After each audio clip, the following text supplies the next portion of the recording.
Bem, eu gostaria de dar continuidade é, na discussão relativa a reparos de placa-mãe, né? O que acontece? Eu fiz um vídeo da placa-mãe, mas o áudio ficou dando alguns estouros. Esse último vídeo foi feito no Linux, né? Com o mesmo equipamento. E eu estou fazendo os testes para melhorar os vídeos, né? E eu percebi que no Linux, né, já sabia, lógico, mas aí o vídeo, né, a imagem e o áudio ficam muito melhor na gravação no Linux do que no Windows com o mesmo equipamento que eu tenho. E eu não tô com dinheiro, eu tô sem recurso para comprar um webcam melhor para estar trabalhando no Windows. E eu não gosto de fazer qualquer coisa no Windows. Eu evito muito usar o Windows, então. E quais são os problemas? Não é só a questão da qualidade de imagem e de áudio, que dessa vez eu reduzi o volume do microfone para não dar estouro, né? Porque parece que foi isso. Mas como eu assisti o vídeo e vi que dá para aproveitar ele, eu deixei ele. O que eu estou lhe falando não é só questão da qualidade, é o tamanho do arquivo. Se eu fizer um vídeo no Windows com o mesmo equipamento, todo instaladinho, bonitinho, configuradinho, de 30 minutos, e o arquivo do vídeo fica com 3 GB e pouco, entendeu? E se eu fizer o mesmo vídeo no mesmo local, variando bem pouco, no Linux a imagem fica muito melhor, o áudio fica muito melhor e o mesmo arquivo fica mais ou menos 200 megas. E para quem não tem recurso, qualquer coisa, qualquer ganho é muito bom, né? Então o upload fica melhor, né? Para quem for baixar meu vídeo fica melhor, quem for assistir fica melhor porque é uma carga menor do vídeo. E apesar da Google tratar nossos arquivos, os arquivos que a gente envia, ainda assim tem um certo volume. Então quanto menor o arquivo for, ele ficará menor ainda por causa do tratamento que o Google faz, né? Para o vídeo do YouTube. Então fica um vídeo melhor de trampar, melhor de assistir, porque a gente tem que levar em consideração a verdade. É a minoria das pessoas que tem telefone muito chique, muito potente e com internet disponível potente o tempo todo. E, e o que acontece? Meus trampos no YouTube, como botei um vídeo há muitos anos, é focado na qualidade. E como as pessoas que assistem meus vídeos são bem poucas pessoas que assistem, eu deduzo sem muita dificuldade que eles assistem meus vídeos, né, meu material, devido à qualidade que eu emprego a esse material, esses vídeos.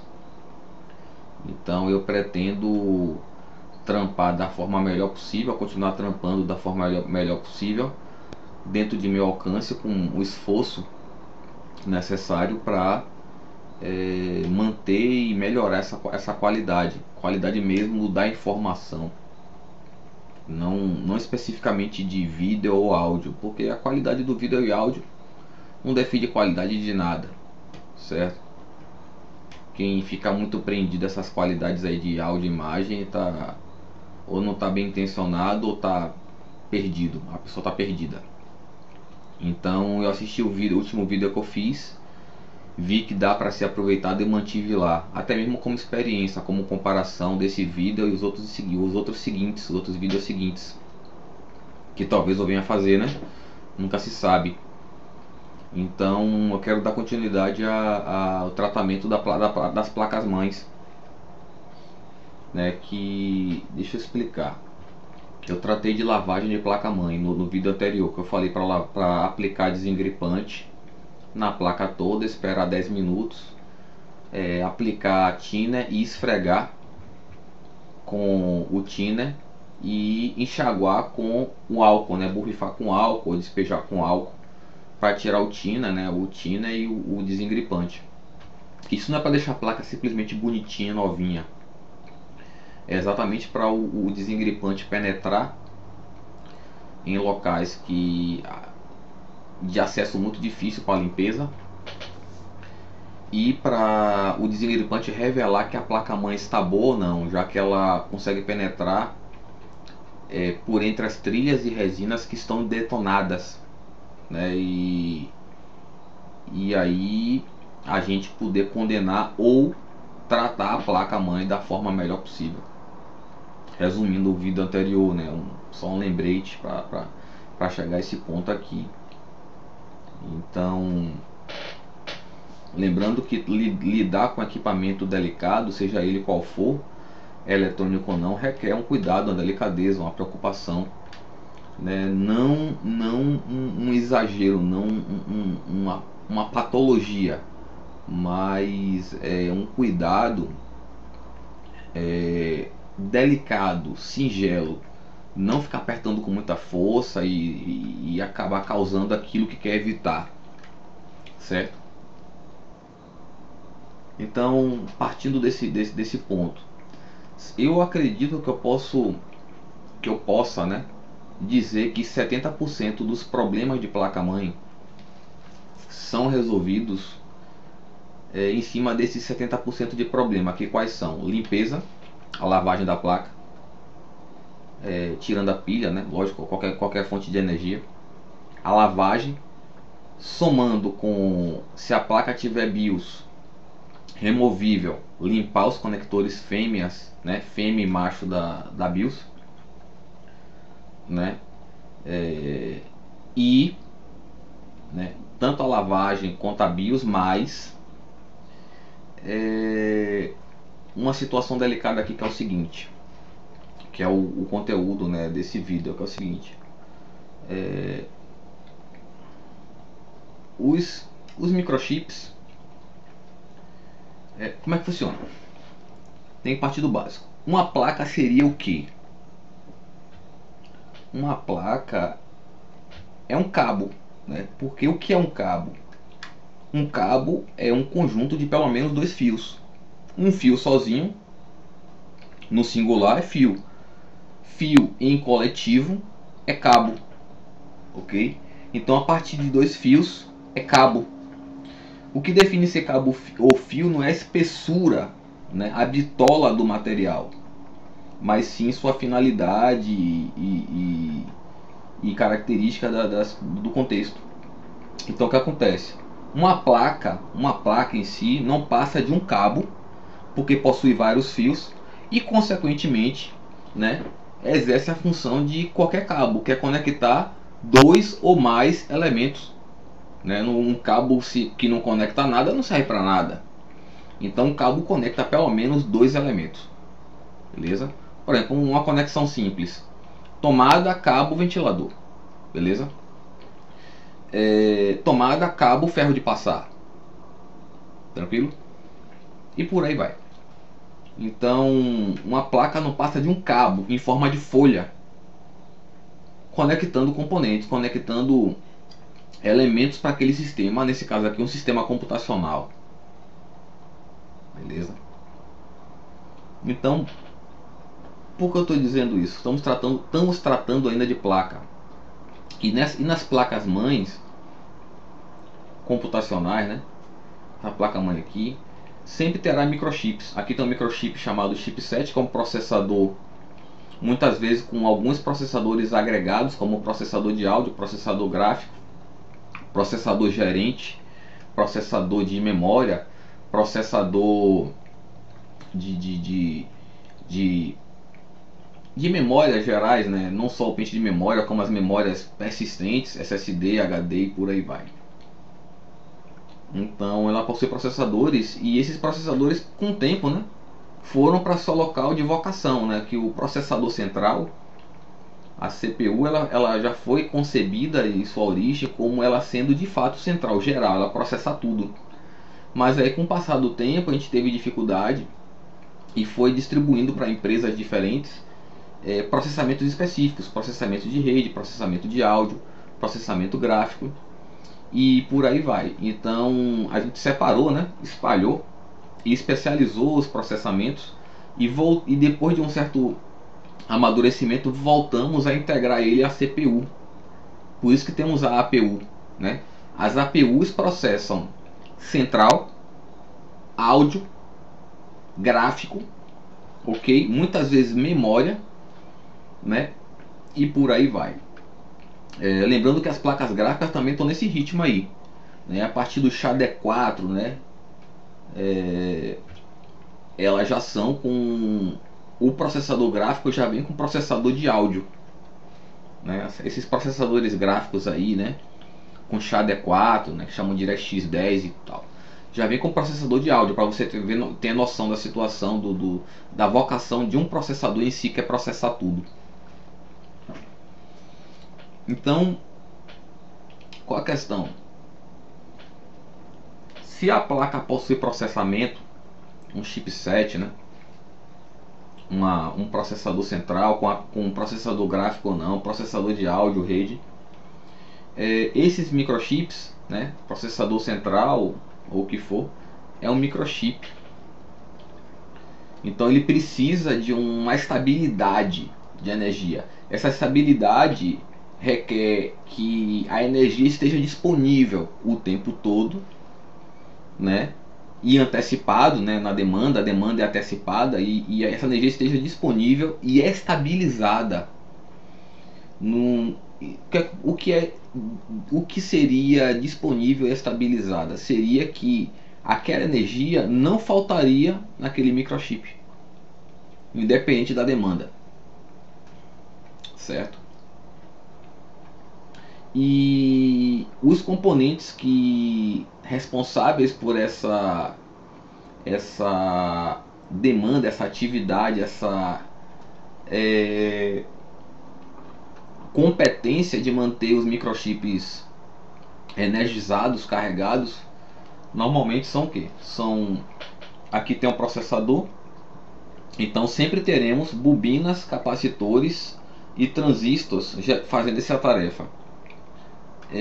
A memória também, a memória sempre terá bobina, capacitor e transistor, a não ser que a placa-mãe seja toda digital. Se a placa-mãe for toda digital, os capacitores não serão assim, serão digitais, tântalo, cerâmico.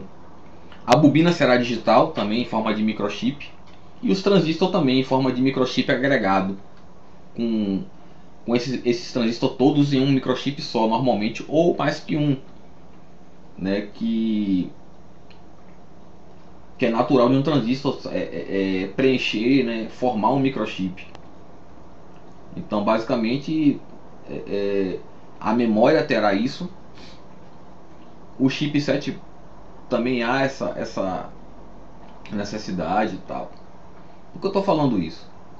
Não esqueça o seguinte: quanto mais quantidade de conectores de memória, né, isso aqui é um conector fêmea de memória, quanto maior a quantidade de conectores de memória, maior a necessidade de componentes para estabilizar a energia, né? Disponibilizar energia para essas memórias.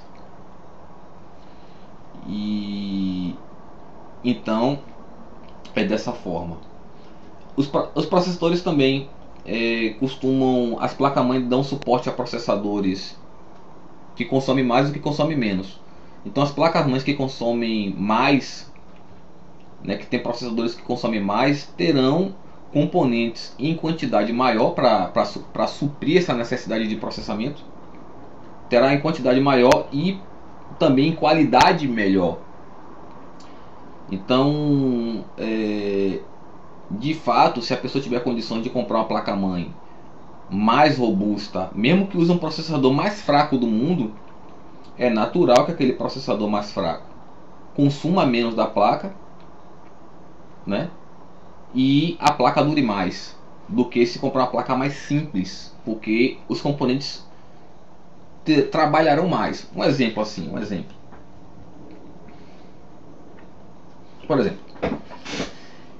fonte. Se você comprar duas fontes da mesma marca, né? Uma de 500 watts e uma de 1000 watts, e botar no mesmo computador são, sóbrio, quer dizer, sem antivírus, desculpe,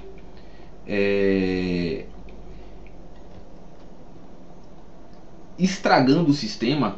Se você pegar o mesmo computador e botar a fonte de 1000 watts, é para essa fonte de 1000 watts consumir menos que a fonte de 500 watts. Porque ela é mais robusta, então ela dá mais por menos, ela é mais eficiente. Porque se você for aumentar a fonte baseado na potência, chega uma hora que ela está o dobro, o triplo, o quádruplo, 1000 vezes maior. Então a fonte, lembra que eu estou falando comparar a fonte da mesma marca, certo? Então a fonte de 500 watts, a fonte de 1000 watts naquele computador deverá durar muito mais, já que a fonte de 500 watts suporta aquela mesma marca, aquela mesma máquina, aquele mesmo computador. Então aquela fonte de 500, vamos dizer que a máquina consuma 350 watts no pico. Está abaixo da de 500, mas a de 500 consumirá mais do que a fonte de 1000. É para consumir mais que a fonte de 1000. E a fonte de 1000 é para consumir menos e durar mais, porque ela está recebendo uma carga muito menor do que ela suporta. A fonte de 500 watts está recebendo 150 menos de carga, vamos dizer assim, de potência, de consumo de potência a menos. A fonte de 1000 está recebendo 650 menos da carga que ela pode suportar. Então a gente não paga mais caro uma fonte por ela ter mais potência, mas por ela ser mais eficiente, por ela ser mais capaz, por ela ter mais qualidade. Então nunca esqueça que qualidade é uma coisa cara e não é uma coisa fútil, né? Então, por exemplo, digamos que as pessoas confundem certas coisas, né? Como é que funciona? Analgésico é um termo que engloba 3 processos, 3 funções, que é dor, febre e inflamação. Analgésico, né? Então, como é que funciona? Tem gente que pensa que existe anti-inflamatório, né? Ou desinflamatório puro, não é. Então, por exemplo, a dipirona resolve problemas básicos de dor, febre e inflamação. Já uma nimesulida, ou uma mais poderosa, ela é mais cara, por mais que ela tenha o mesmo tamanho e mesma quantidade de material, ela lhe dá, consequentemente, menos efeito adverso. Então já fica mais caro. Você está pagando por mais qualidade. Menos efeito adverso, mais qualidade. Então é para ser mais caro. Certo? E como é que funciona? A nimesulida é um analgésico. Ele é para dor, todo mundo sabe. Para febre, ok? E para inflamação também. Então, por exemplo, você tomou uma pancada, fez exercício sem costume, um esforço, inflamou aquela parte do corpo, está machucada, está doendo, a dipirona resolve? Beleza. Mas se não resolver, terá que ser uma solução mais poderosa. Claro, existe solução também de você precisar, além de um analgésico, de um antibiótico. Porque o analgésico em si não resolverá. Porque você ficará no analgésico o tempo todo, mas você nunca ficará bom porque você está infectado. E você tomar só só o antibiótico não é interessante porque você continuará com mal-estar, com sofrimento, com dor, com febre. Então recomenda-se o uso do analgésico com o antibiótico. Parece que não tem nada a ver, mas tem, porque estamos falando de fonte. Então a fonte ela é mais cara principalmente por lhe dar mais qualidade. Então uma das qualidades é o que? Consumir menos energia. Então ela tem que ser mais cara. É como um carro. A pessoa às vezes pensa que um carro é mais caro que o outro. Às vezes olha assim, não vê nada. E tá certo, visualmente não tem nada de diferente. E o outro carro é muito mais caro. Eu lhe garanto, o outro carro no mínimo consome menos combustível. Ele faz mais com menos. O que é eficiência? Fazer algo a um certo custo.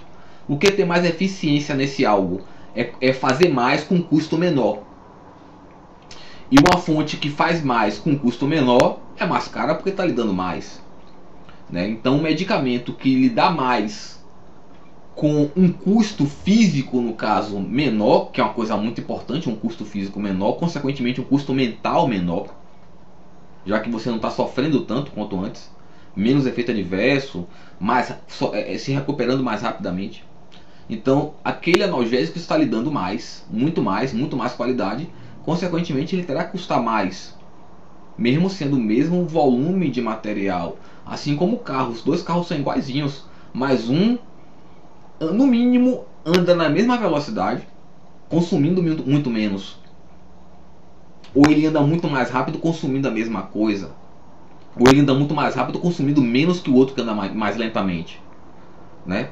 Então, ele tem o mesmo pico de velocidade, porém tem uma aceleração maior, quer dizer, ele alcança a velocidade mais rapidamente, consumindo menos. Beleza? Então a questão da qualidade é exatamente essa. As placas não são mais caras porque tem mais conector de memória. Quando a gente melhora uma placa, não é botar mais componente. Botar mais componente é uma consequência. Senão você estaria ali roubando. Então, por exemplo, os aparelhos de DVD e Blu-ray, né, que são muito úteis a muita gente ainda. Os aparelhos de DVD, Blu-ray, home theater e tal, eles fez um upgrade de DVD para Blu-ray. Só mudar de disco e cobrar mais caro ou manter o preço seria um roubo, né? Então a gente agrega o que? Outros recursos, como ele já lê arquivos de imagem, qualquer uma, vários arquivos de imagem, vários arquivos de áudio, vários arquivos de vídeo. Não só o DVD, o Blu-ray e o disco de CD. Ele lê qualquer tipo de disco. Então coloca-se mais, consequentemente eu manter o preço ou cobrar mais caro. Ele lhe dá mais, ele lhe fornece mais, lhe disponibiliza, não sei se é que fala, mais recurso. Então você podia falar, não, mas o DVD e o Blu-ray tem a mesma quantidade de conectores, é o mesmo tamanho, lê um disco e acabou porque está mais caro ou porque manteve o preço. Porque ele está lhe dando mais, ele está lhe oferecendo mais. É assim que funciona, né? Então os upgrades são assim, eles são feitos para lhe darem mais. Claro que não tem como você fazer certas coisas, como por exemplo, os carros são motor a combustão há o que, um século, né, ou mais. Então já foram criados, né, o projeto já foi criado com eficiência, com qualidade, tudo explicadinho direitinho. Então as pessoas pensam que os carros mudaram porque o farol mudou, a pintura mudou, o desenho do carro mudou, mas continua a mesma coisa. Um carro mecânico a motor, a explosão, explode para se mover, explode muito o tempo todo para se mover, até para ficar parado, viu? Parado consome, se está ligado consome, está explodindo, explodindo menos, mas está explodindo. Então os carros de lá para cá, eles aumentaram a variação de eficiência, tamanho e tal. Enfim, eles variaram aquilo que estão lhe disponibilizando para ter um mercado vasto de preços diferentes para consumidores diferentes, para necessidades diferentes. Por mais que a pessoa use errado, vamos dizer, a pessoa usa para ostentar. Não foi feito para isso. Isso é problema dele, não foi feito para isso. Então os carros, por mais que sejam parecidos ou quase iguais ou iguais, né, praticamente, eles estão por algum motivo melhores um do que o outro, levando em consideração principalmente a mesma marca. Tem como comparar marca diferente? Tem. Mas, por exemplo, um motor, vamos dizer, um motor elétrico de uma direção de uma marca pode ser melhor do que o motor, né, do que o sistema elétrico de direção de outra. Mais eficiente, consome menos, é mais leve. Certo? Então a gente vem aqui a questão da qualidade da placa.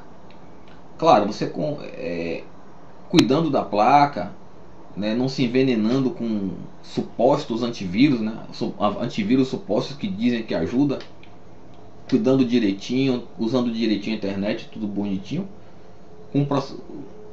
É para aquele computador durar muitos anos, né? Então, voltando à questão, por que essa questão de eficiência e qualidade? Porque no que eu tenho que falar aqui os componentes que sustentam os microchips, né, sustentam a energia do microchip, do processador, da memória e tal, variarão em quantidade, tamanho, né, qualidade e tipo. Como eu falei, eu já vi placa que era totalmente digital, não era placa de laptop. Eu já vi placa de desktop totalmente digital. Não tinha bobina analógica, não tinha capacitor analógico. Eu vi uma vez só, infelizmente. Não tenho uma foto, não sei o modelo, mas uma placa impressionante, belíssima. Só tem capacitor de tântalo, parece, ou é cerâmico. Microchips que substituem os transistores de regulador de tensão. Microchip de bobina. Fantástico, incrível, impressionante. Se não me engano, Intel. Impressionante, uma coisa de louco. Muito bonitinha mesmo, fantástica. Não tive a placa não.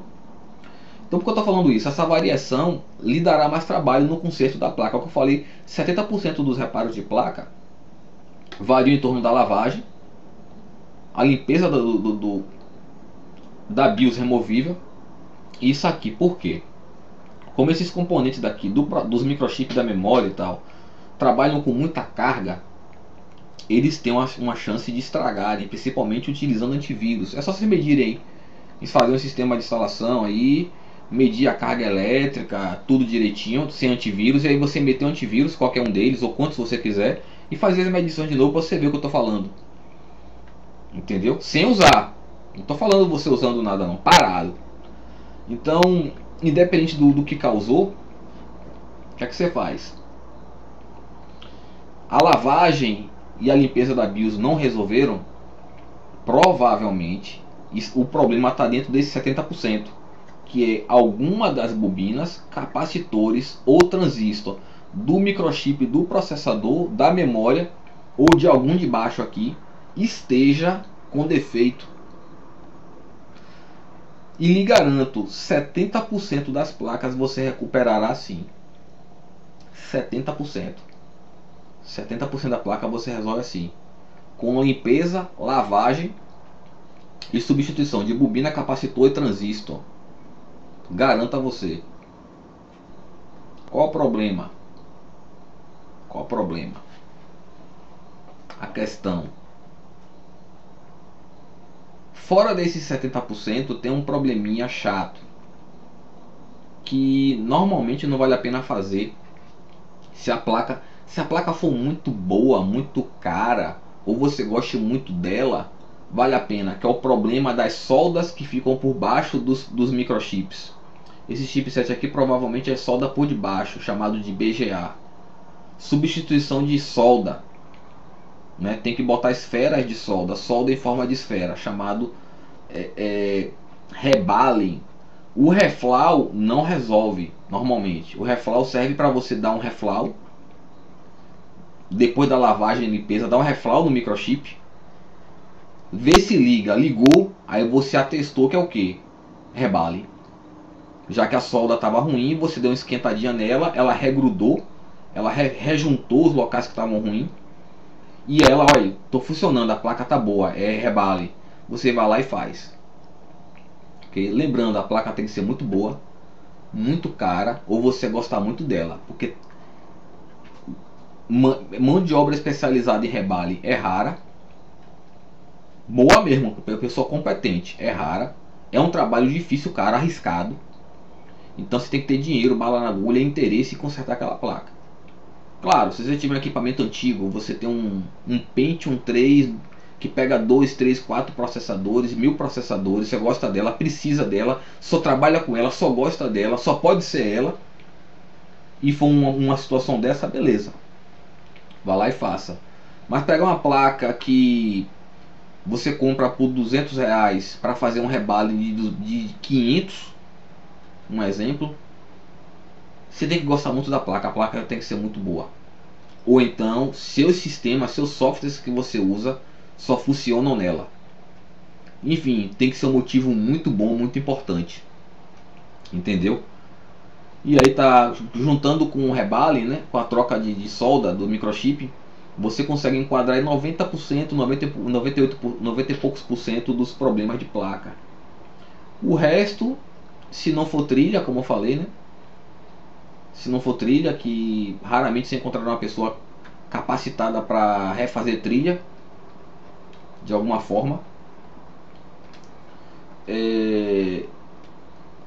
Pode ser outros componentes. Aí você acaba enquadrando aí quase 100% dos problemas. Beleza? Espero que eu fui claro. Espero que havia ajudado alguém. Beleza? Agradeço muito a atenção e aquele abraço.